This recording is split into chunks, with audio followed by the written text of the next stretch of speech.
ओडिशार स्वाधीनता संग्रामी मानक मध्य परिवार गोपबंधु चौधरी, स्वर्गत नवकृष्ण चौधरी, माँ रमा देवी, माँ मालती देवी परिवार संपूर्ण परिवार स्वाधीनता संग्राम पर समर्पित थिले।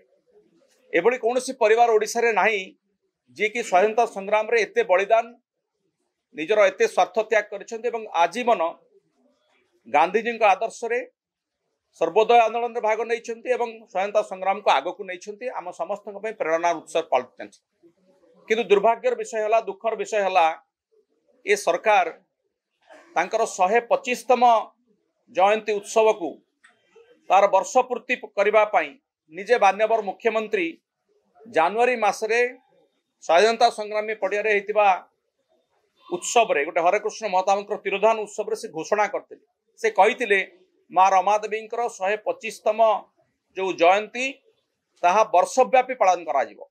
शहीद लक्ष्मण नायक 125तम जयंती थिला ताकू भी से कही वर्षव्यापी पालन करा जिवो। किंतु सरकार भूली गले वर्ष तमाम कौन सी कार्यक्रम करागला नहीं, हरेकृष्ण महताब करागला। बोध हुए से ओडिशार पूर्वतन मुख्यमंत्री थिले एवं तांकर सुपुत्र जे बारंबार सांसद होती बोधे तांकपाई हरेकृष्ण महताब को मन रखिले, किंतु माँ रमादेवी को भूलीगले, शहीद लक्ष्मण नायक को भूलीगले। आज 126तम जयंती मध्य सरकार कर जो संस्कृति विभाग अच्छी सी अत्यंत दयनीय भाव पालन करुछि, बोधे सेटा भी भूली जाइतिले। जो समय रे विरोधी माने कहिसंती सही समय रे मु निजे कार्यक्रम रे उपस्थित थिले एवं 3 दिनिया उत्सव 1, 2, 3 होइतिला रमादेवी यूनिवर्सिटी रे। सेतिरे विभिन्न व्याख्यान माला ठारू आरंभ करिकी स्वदेशी सामग्री मध्य प्रदर्शित करा जाइतिला। अनेक बरेण्य व्यक्ति विशेष माने आसिक जोग दैछंती।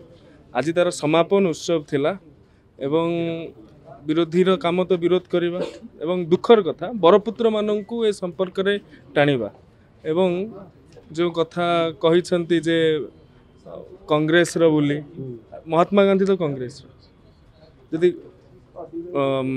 नव उत्कल निर्माता डॉक्टर हरेकृष्ण महताब तांकर 125तम जन्म जयंती को विशाल भाव में पालन कला, एटा तो कांग्रेस बरपुत्र माननकु राजनैतिक अभिसंधिर संकीर्णता भितर को टाणीबा बिल्कुल उचित नुहे एवं एथिरे कांग्रेस बीजेडी बीजेपी कौन कथा नहीं। बरपुत्र समस्तंकर एवं आम सरकार बरपुत्र मानक प्रति जो प्रकार सम्मान देइछि ताहा ओडिशावासी पसंद करुछंती एवं जो दल आमको पचारुछि सी केते सम्मान देइतिले सी निजको प्रश्न करिबा आवश्यक।